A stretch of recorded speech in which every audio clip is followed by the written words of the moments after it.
আজকে আপনাদেরকে দেখাবো কিভাবে মিলেটের খিচুড়ি রান্না করতে হয়।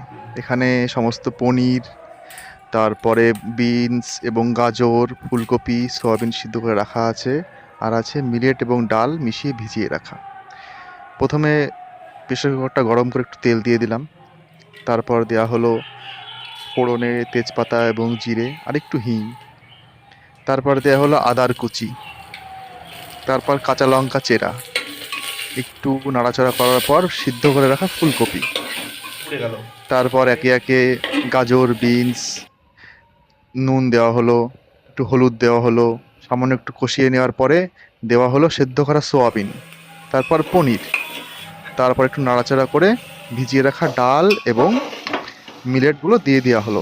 এবার পরিমাণ মতো জল দেওয়া হলো। জল দেওয়ার পর সামান্য মিশিয়ে একটু ভাজা মশলা ছিটিয়ে দেওয়া হলো এবং প্রেসার কুকার বন্ধ করে 4টা থেকে 5টা সিটি দিলেই তৈরি মিলেটের খিচুড়ি।